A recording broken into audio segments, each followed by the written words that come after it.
नमस्कार दोस्तों, स्वागत है आप सभी का स्मार्ट क्लास स्कूल एग्ज़ाम पर।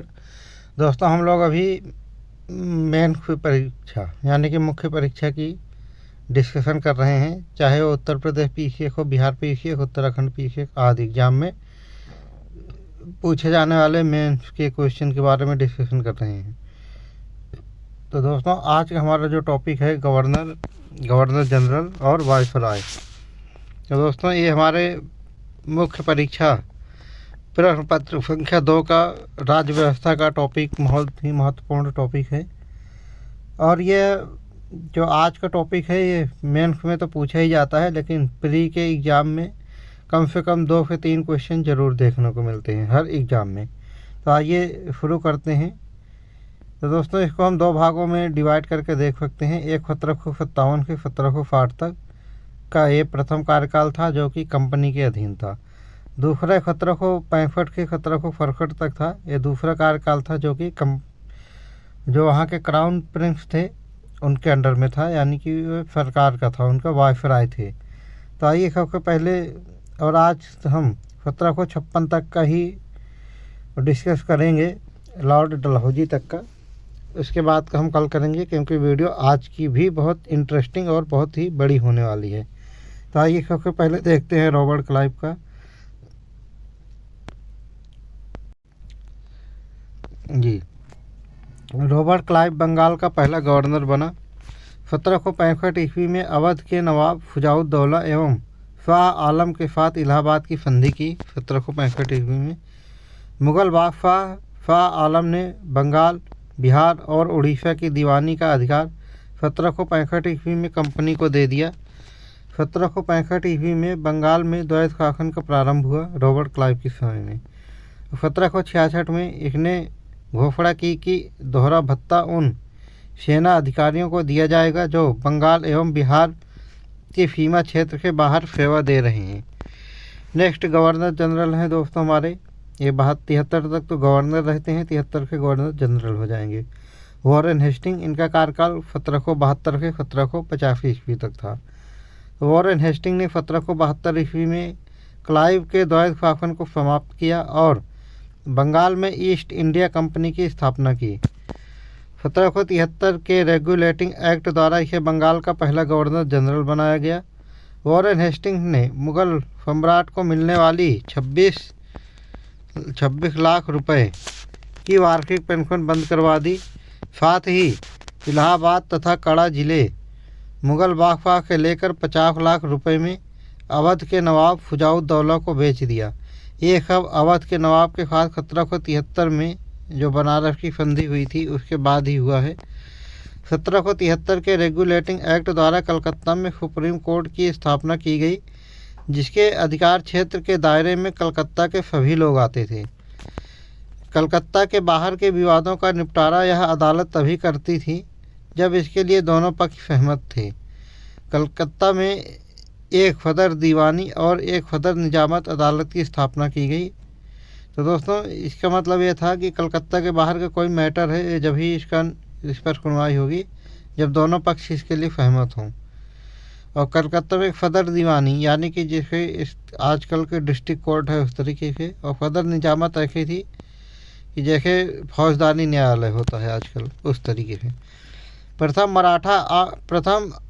आंग्ल मराठा युद्ध तथा फालबाई की संधि 1782 ईस्वी में इसी यानी कि वॉरेन हेस्टिंग के कार्यकाल में ही हुई। 1781 में वॉरेन हेस्टिंग ने कलकत्ता में मुस्लिम शिक्षा के लिए एक मदरसे की स्थापना की। और वॉरेन हेस्टिंग के ही कार्यकाल में 1782 ईस्वी में जोनाथन डंकन ने बनारस में संस्कृत विद्यालय की स्थापना करवाई थी।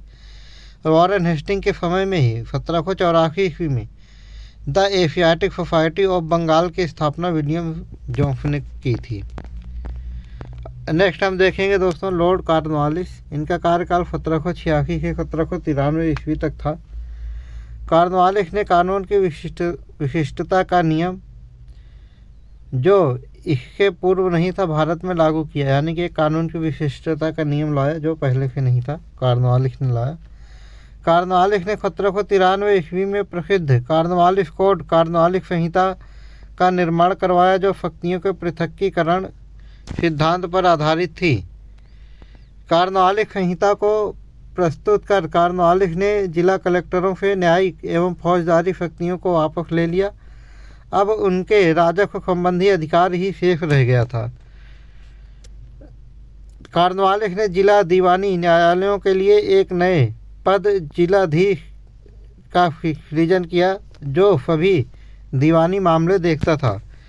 इसने भारतीय न्यायाधीशों की अध्यक्षता वाली जिला फौजदारी अदालतों को समाप्त कर दिया और यूरोपीय अदालतों की स्थापना की। कार्नवालिस को भारत में नागरिक सेवा का जनक माना जाता है। उच्च प्रशासनिक पदों पर भारतीयों की नियुक्ति बंद कर दिया था कार्नवालिस ने। और तीसरा आंग्ल मैसूर युद्ध, जो कि 1790 से 92 तक चला था, तथा श्रीरंगपट्टनम की संधि 1792 ईस्वी में एक टीपू के साथ में हुई थी। ये कार्नवालिस के समय में हुई थी। 1793 ईस्वी में कार्नवालिस ने स्थायी बंदोबस्त प्रणाली बंगाल तथा बिहार में लागू की, जिसके अब जमींदारों को भू राजस्व का 10/11 भाग कंपनी को, यानी कि 10/11 भाग कंपनी को दिया जाता था भू राजस्व से आने वाली आय का, और 1/11 भाग अपनी सेवाओं के लिए अपने पास रखना होता था। नेक्स्ट है दोस्तों, सर जॉन फोर के बारे में चर्चा करेंगे यहाँ पे। इनका कार्यकाल 1793 से 1798 ईस्वी तक था। सर जॉन फोर के समय में ब्रिटिश संसद ने 1793 का चार्टर एक्ट पास किया। ये तटस्थ नीति का पोशाक था, यानी कि तटस्थ नीति अपनाया था सर जॉन फोर ने। यह अपनी हस्तक्षेप नीति के लिए प्रसिद्ध थे सर जॉन फोर। इसने केवल अवध के मामले में हस्तक्षेप किया था। नेक्स्ट गवर्नर जनरल हैं हमारे लॉर्ड वेलेजली।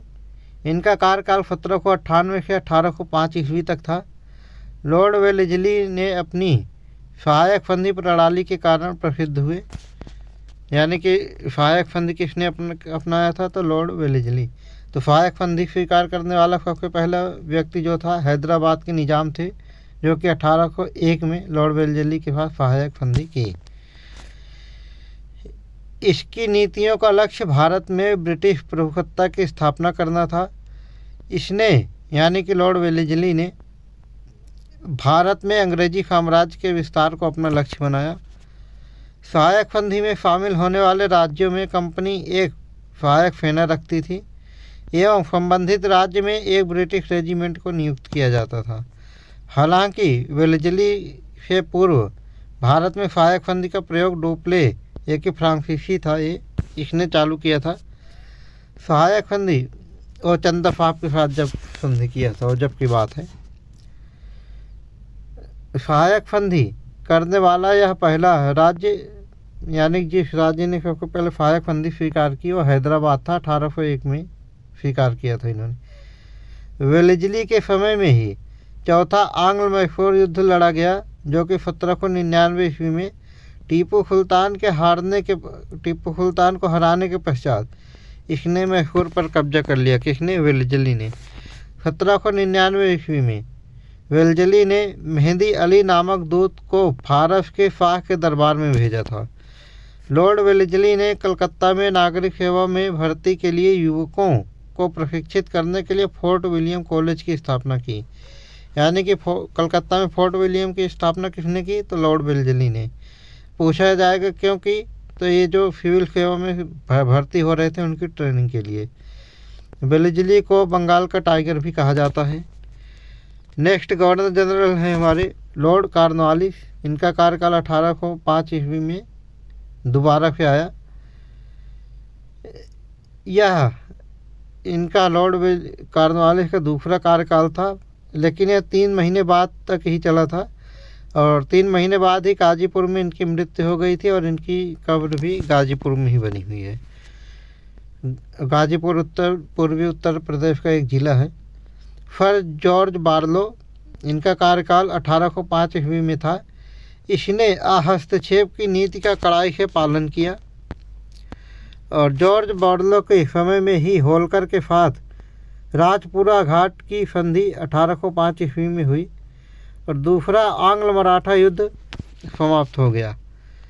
नेक्स्ट है हमारे गवर्नर जनरल लॉर्ड मिंटो प्रथम। इनका कार्यकाल 1805 से 1813 ईस्वी तक था। 1809 ईस्वी में मिंटो ने चार्ल्स मेटकॉफ को महाराजा रणजीत सिंह के दरबार में भेजा, जहां अमृतसर की संधि हुई। इसके समय में चार्टर एक्ट 1813 ईस्वी में पारित हुआ। इसी ने यानी कि लॉर्ड मिंटो प्रथम ने बुंदेलखंड और नागपुर के विद्रोहों को समाप्त किया। लॉर्ड हेस्टिंग, इनका कार्यकाल 1813 से 23 ईस्वी तक था। इसने यानी कि लॉर्ड हेस्टिंग ने, पहले वॉरेन हेस्टिंग था 1772-1785, अब 1813 से 1823 तक के लॉर्ड हेस्टिंग है, तो इसमें कंफ्यूज नहीं होना है, ध्यान से देखना है इसको। लॉर्ड हेस्टिंग ने हस्तक्षेप नीति का अंत करके भारत में राजनीतिक एकता स्थापित करने का प्रयास किया। लॉर्ड हेस्टिंग के समय में आंग्ल नेपाल युद्ध, जो कि 1814 से 1816 तक हुआ था, गोरखा युद्ध लड़ा गया। इसके समय में पिंडारियों का दमन किया गया, यानी कि लॉर्ड हेस्टिंग के समय। जॉन मेलकॉम ने पिंडारियों को मराठा शिकारियों के साथ शिकारी कुत्तों की उपमा दी। इसके यानी कि लॉर्ड हेस्टिंग के समय में पेशवा की संधि 1817 में 1817 में सिंधिया के साथ पेशवा की संधि हुई 1817 में, तथा होलकर के साथ मंदसौर की संधि 1818 में हुई। यानी कि लॉर्ड हेस्टिंग के समय में दो महत्वपूर्ण संधि हुई। पहली सिंधिया के साथ 1817 में पेशवा की संधि, और दूसरी संधि होलकर के साथ 1818 में ईस्वी में मंदसौर की संधि। और इसके यानी कि लॉर्ड हेस्टिंग के शासनकाल में मद्रास में रैयतवाड़ी व्यवस्था, जो कि 1820 ईस्वी में प्रारंभ हुई, और इसको गवर्नर थॉमस मुनरो के द्वारा रैयतवाड़ी व्यवस्था का प्रारंभ किया गया था। नेक्स्ट है हमारे गवर्नर जनरल, बंगाल के गवर्नर जनरल हैं लॉर्ड एम हर्स्ट। इनका कार्यकाल 1823 से 1828 ईस्वी तक था। इसके यानी कि लॉर्ड एम हर्स्ट के समय में प्रथम आंग्ल बर्मा युद्ध 1824 से 1826 के बीच लड़ा गया, जिसमें बर्मा की सेनाओं हार गई। 1826 ईस्वी में यांडबू की संधि के साथ कंपनी के नियंत्रण वाले क्षेत्र का विस्तार हुआ बर्मा तक। और लॉर्ड एम हर्स्ट के समय में ही 1824 ईस्वी में बैरकपुर की सैनिक छावनी में विद्रोह हुआ, जिसका कारण था भारतीय सैनिकों द्वारा बर्मा जाकर युद्ध करने से इनकार करना, क्योंकि समुद्र पार जाना इनके धर्म के विरुद्ध था। नेक्स्ट देखते हैं दोस्तों, बंगाल के गवर्नर जनरल हैं हमारे लॉर्ड विलियम बेंटिक। इनका कार्यकाल 1828 से 1835 ईस्वी तक था। विलियम कैवेंडिश बेंटिक, यानी कि लॉर्ड विलियम बेंटिक की बात चल रही है यहाँ पे, भारत के प्रथम गवर्नर जनरल बने थे 1833 के अधिनियम के हिसाब से। तो 1828 से 1833 तक तो ये बंगाल के गवर्नर जनरल थे, और 1833 से 1835 तक 2 साल के लिए भारत के गवर्नर जनरल बन गए थे। वह कॉर्नवालिस द्वारा स्थापित प्रांतीय न्यायालयों का तथा दौरा न्यायालयों को इसने समाप्त कर दिया, और इसके स्थान पर संभागीय आयुक्त नियुक्त किया गया। यानी कि जब 1833 का ये चार्टर एक्ट आया था, तो इनको बंगाल के गवर्नर जनरल की जगह भारत का गवर्नर जनरल कहा गया। इलाहाबाद में फर्द दीवानी और फर्द निजामत अदालतें स्थापित की गई। विलियम बेंटिक ने तत्कालीन भारत में व्याप्त सामाजिक बुराइयों को समाप्त करने का प्रयास किया। सामाजिक सुधार के क्षेत्र में सती प्रथा की समाप्ति इसका यानी कि किसका, लॉर्ड विलियम बेंटिक का प्रशंसनीय कार्य था। यानी कि इन्होंने सती प्रथा को समाप्त किया था। विलियम बेंटिक ने सती प्रथा की समाप्ति हेतु बनाए गए कानून की धारा 17 को दिसंबर 1829 में लागू कर विधवाओं के जलने पर पूर्ण प्रतिबंध लगा दिया। ये बहुत ही महत्वपूर्ण टॉपिक पॉइंट है, तो यहाँ के प्रश्न हर साल बनता है, किसी न किसी पेपर में जरूर देखने को मिल जाता है। विलियम बेंटिक के समय में ठगी प्रथा देश के विभिन्न क्षेत्रों में फैली थी। इसकी समाप्ति के लिए विलियम बेंटिक ने कर्नल फ्लीमन तथा स्थानीय रियासतों की मदद से 1830 ईस्वी तक ठगी प्रथा का अंत कर दिया। 1833 के चार्टर एक्ट के बाद बेंटिक को बंगाल के गवर्नर जनरल के स्थान पर भारत का गवर्नर जनरल कहा जाने लगा। इसकी दोस्तों अभी हम लोग चर्चा कर भी चुके हैं। 1835 में मैकाले के प्रस्ताव का अनुमोदन कर दिया गया और शिक्षा का माध्यम तथा उच्च स्तरीय प्रशासन की भाषा अंग्रेजी सुनिश्चित की गई। नेक्स्ट है दोस्तों सर चार्ल्स मैडकॉफ। इनका कार्यकाल 1835 से 1836 ईस्वी तक था। इसने समाचार पत्रों यानी सर चार्ल्स मैडकॉफ को समाचार पत्रों के मुक्तिदाता के रूप में जाना जाता है। नेक्स्ट है लॉर्ड ऑकलैंड। इनका कार्यकाल 1836 से 1842 ईस्वी तक था। लॉर्ड ऑकलैंड के कार्यकाल की प्रमुख घटना प्रथम आंग्ल मराठा युद्ध थी और ये युद्ध 1838 से 1842 तक चला था। ऑकलैंड ने भारत के विभिन्न स्कूलों में अनेक छात्रवृत्तियां प्रदान की। इसने सभी प्रारंभिक स्कूलों में शिक्षा का माध्यम उस क्षेत्र की प्रादेशिक भाषा रखी। 1839 ईस्वी में इसने मांडवी राज्य को अंग्रेजी राज्य में मिला लिया। 1839 ईस्वी में ऑकलैंड ने कलकत्ता से दिल्ली तक ग्रांड ट्रंक रोड का निर्माण शुरू किया। नेक्स्ट है हमारे गवर्नर जनरल, भारत के गवर्नर जनरल लॉर्ड एलनबरो। इनका कार्यकाल 1842 से 1844 ईस्वी तक था। लॉर्ड एलनबरो के कार्यकाल में 1842 ईस्वी में प्रथम आंग्ल अफगान युद्ध समाप्त हुआ। लॉर्ड एलनबरो के समय की महत्वपूर्ण उपलब्धि सिंध का अंग्रेजी राज्य में विलय 1843 ईस्वी में हुआ था। नेक्स्ट है हमारे लॉर्ड हार्डिंग। इनका कार्यकाल 1844 से 1848 ईस्वी तक था।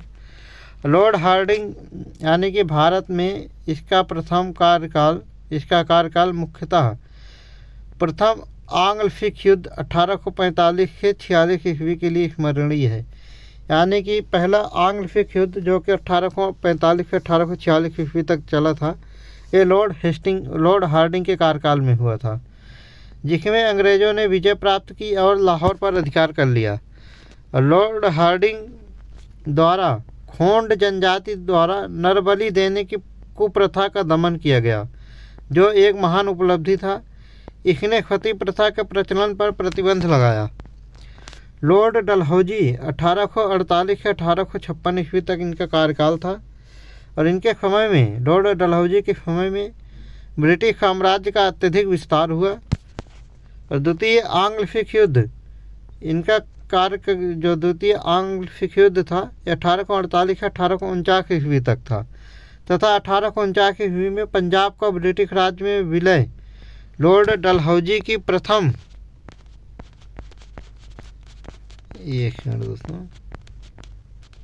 लॉर्ड डलहौजी को प्रथम सफलता थी। इस युद्ध के विषय में डलहौजी ने कहा था कि सिखों ने युद्ध मांगा है, यह युद्ध प्रतिशोध सहित लड़ा जाएगा।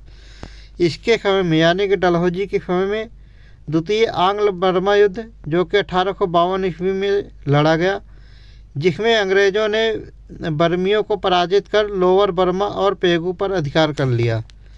डलहौजी के शासन काल को उसके व्यक्तिगत सिद्धांत यानी कि डॉक्ट्रिन ऑफ लैप्स अर्थात राज्य हड़प नीति के कारण अधिक याद किया जाता है। इसने तत्कालीन भारतीय रजवाड़ों को 3 भागों में बांटा था। पहला, वह रजवाड़े जो किसी के नियंत्रण में नहीं थे, ना ही किसी को कर देते थे, वह बिना अंग्रेजी हस्तक्षेप के गोद ले सकते थे। दूसरे, वह रजवाड़े थे जो मुगल सम्राट अथवा पेशवा के नियंत्रण में थे, परंतु डलहौजी के समय में अंग्रेज़ों के अधीन थे। उन्हें गोद लेने से पहले अंग्रेज़ों की अनुमति लेना आवश्यक था। तीसरा, वह भारतीय रियासतें जो अंग्रेज़ों की बदौलत ही जीवित थी, उनको गोद लेने का अधिकार नहीं था। इस सिद्धांत द्वारा सर्वप्रथम 1848 ईस्वी में सतारा का विलय किया गया। 1849 ईस्वी में जैतपुर एवं संभल का विलय किया गया और 1850 ईस्वी में बघात का विलय किया गया। 1852 ईस्वी में उदयपुर का विलय किया गया। 1853 ईस्वी में झांसी एवं 1854 ईस्वी में नागपुर का विलय किया गया।